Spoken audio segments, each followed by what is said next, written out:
Assalamualaikum warahmatullahi wabarakatuh. Saya Siti Hoirunisa Zahra akan menjelaskan tentang perbedaan antara manajemen konvensional dan manajemen syariah. Semua orang telah mengetahui bahwa prinsip-prinsip ekonomi pada umumnya dan manajemen pada khususnya selalu mengagungkan perolehan hasil sebesar-besarnya dengan kerja sekecil-kecilnya. Prinsip konvensional ini berkembang pesat di dunia barat. Islam tidak menentang prinsip konvensional ini, bahkan mendorong prinsip itu. Masalahnya adalah manajemen syariah hanya menambahkan rambu-rambu penerapan prinsip konvensional agar tidak hanya ditujukan untuk memperoleh hasil di dunia saja, melainkan harus dibarengi dengan perolehan hasil di akhirat. Diterangkan dalam Al-Quran bahwa harta adalah sebuah objek yang digunakan untuk menguji manusia dan harta juga sebuah sarana untuk melaksanakan takwa. Selain itu, diperingatkan pula bahwa harta dapat membawa malapetaka manusia di akhirat nanti bila salah menyikapinya. Ada dua pandangan Islam dalam melihat harta. Yang pertama, sebagai suatu hak atau kepemilikan sesama manusia. Yang kedua, hubungan manusia terhadap Tuhannya. Manusia tidak mempunyai hak sama sekali. Semua yang dilakukan dalam manajemen syariah yang dititik beratkan pada bidang ekonomi tidak akan lepas dari kehati-hatian dalam menyikapi harta. Maka penerapan manajemen syariah secara utuh tidak akan membuat orang saling menindas dalam menjalankan roda perekonomian, bahkan semua orang akan merasa diuntungkan karenanya. Salah satu faktor utama jatuhnya perekonomian di Indonesia adalah dibangun oleh mereka yang kurang mementingkan akhlak berekonomi. Selain mengikuti sistem ekonomi liberal atau konvensional yang di dalamnya juga mengikuti manajemen liberal atau konvensional, mereka juga melakukan hal-hal yang bertentangan dengan kejujuran. Hasilnya dapat dilihat sekarang ini. Apa yang dilakukan para pelaku ekonomi kelas atas dampaknya dipikul oleh seluruh masyarakat Indonesia. Dengan adanya sistem ekonomi syariah pada umumnya dan manajemen syariah pada khususnya, diharapkan para pelaku ekonomi dan manajer mempunyai rambu-rambu yang mungkin selama ini belum dikenalnya. Rambu-rambu itu dapat meratakan kemakmuran ke segala lapisan masyarakat. Untuk mendorong kegigihan berusaha, dalam manajemen syariah terdapat sebuah dorongan yang mengatakan bahwa di dalam suatu kesulitan ada kemudahan. Contoh-contoh kecil tersebut menunjukkan adanya sistem yang gigih dan berpihak pada mereka yang sering dirugikan untuk menuju sistem pasar yang lebih bebas. Selanjutnya saya akan membahas tentang manajemen zaman Rasulullah. Ketika perkembangan Islam mulai nampak dan Islam didakwahkan secara terang-terangan dengan persuasif, Rasulullah SAW mulai mengutus para sahabat untuk dijadikan sebagai duta guna mendakwahkan agama dan memungut zakat masyarakat Arab pada waktu itu. Rasulullah juga selektif dalam memilih pegawainya, yaitu mereka yang agamanya kuat dan merupakan pioner dalam masuk agama Islam. Dan bahkan juga Rasulullah sering minta pendapat sahabat tentang track record atau kepribadian calon pegawai. Rasulullah juga memiliki majelis syuro, semacam think tank atau staf ahli yang dimulai setelah berdirinya negara kota Madinah.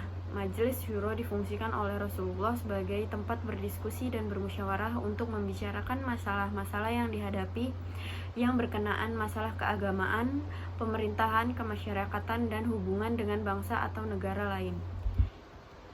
Ini menunjukkan bahwa Rasulullah SWT itu seorang yang sangat menghargai kemampuan dan profesionalisme orang-orang yang dipimpinnya. Rasulullah juga melakukan pembagian tugas dan wewenang seperti yang pertama, Ali bin Abi Thalib menangani kesekretariatan dan perjanjian-perjanjian yang dilakukan Rasulullah.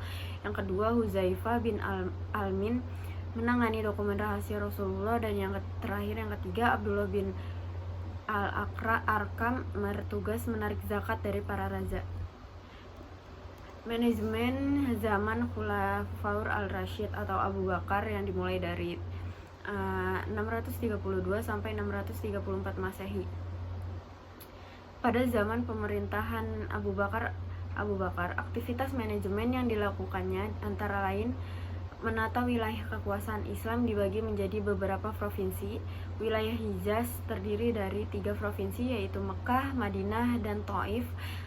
Wilayah Yaman dibagi menjadi 8 provinsi, masing-masing provinsi dipimpin oleh seorang gubernur. Di antara tugas para gubernur adalah mendirikan sholat, menegakkan peradilan, menarik, mengolah, dan membagikan zakat, melaksanakan had, dan mereka mempunyai kekuasaan melaksanakan peradilan secara simultan. Pada zaman Khalifah Abu Bakar ini sudah pula ada pengawasan terhadap kinerja karyawan. Manajemen zaman Umar bin Khattab 634 sampai 644 Masehi. Pada zaman pemerintahan Umar bin Khattab, kegiatan manajemen semakin luas. Salah satu di antaranya dipraktekannya konsep dasar hubungan antara negara dan rakyat, tugas pelayanan publik, dan menjaga kepentingan rakyat dari otoritas pemimpin.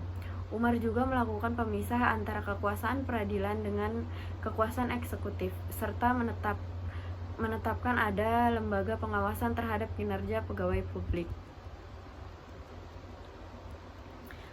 Lalu manajemen zaman Utsman bin Affan 644 sampai 656 Masehi.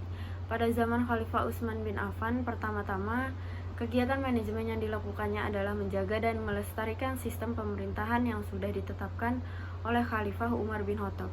Khalifah Utsman lebih mengakomodir keinginan rakyatnya ketika mereka meminta untuk mencopot dan melengsar pemimpin mereka. Paling tidak ada 3 gubernur yang dilengsarkan atas permintaan rakyat. Manajemen zaman Ali bin Abi Thalib 656 sampai 660 Masehi. Pada zaman Khalifah Ali bin Abi Thalib, kegiatan manajemen yang menonjol yang dilakukan adalah memilih gubernur dengan sangat selektif. Begitu juga dalam pengangkatan pegawai. Khalifah Ali juga mengajarkan sistem remunerasi, dan ia berkata, sempurnakanlah gaji yang mereka terima, karena upah itu akan memberi kekuatan kepada mereka untuk memperbaiki diri. Khalifah Ali juga konsen terhadap kepentingan masyarakat dan mempunyai perhatian khusus terhadap keadilan dan menjauhi tindak kezaliman.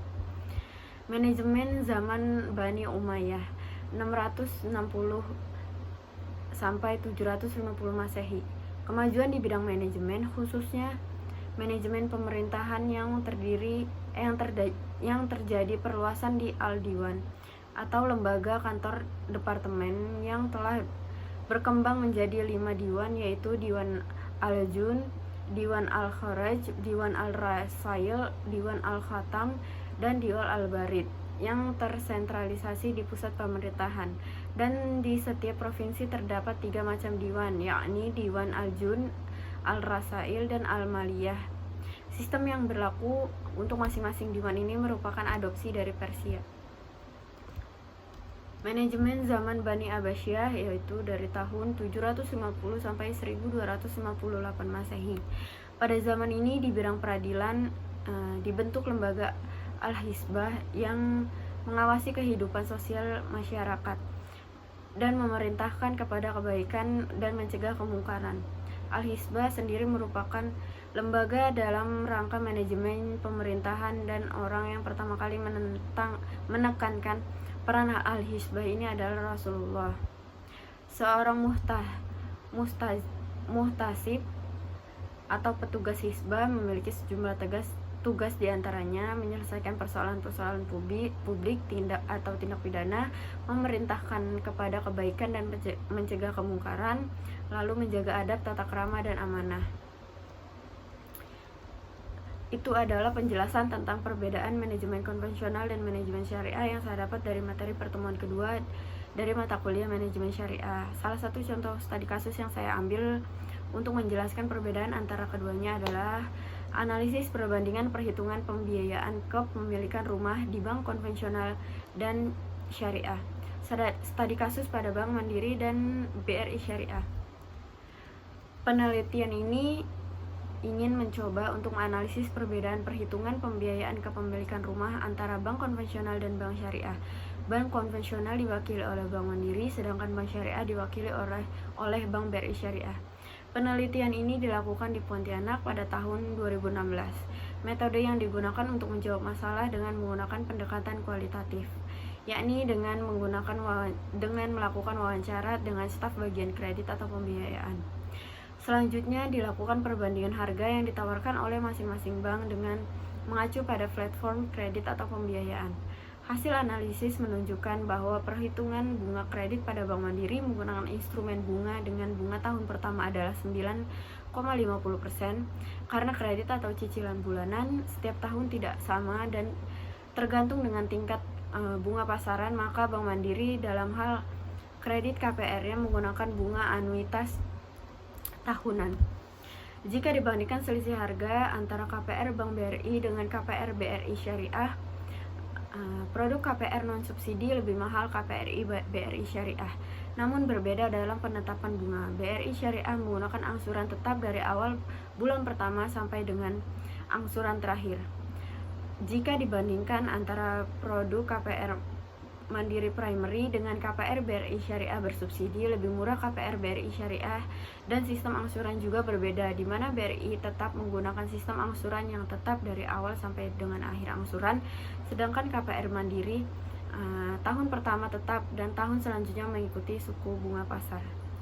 Sekian penjelasan materi dari perbedaan manajemen konvensional dan manajemen syariah. Kurang lebihnya mohon maaf. Wassalamualaikum warahmatullahi wabarakatuh.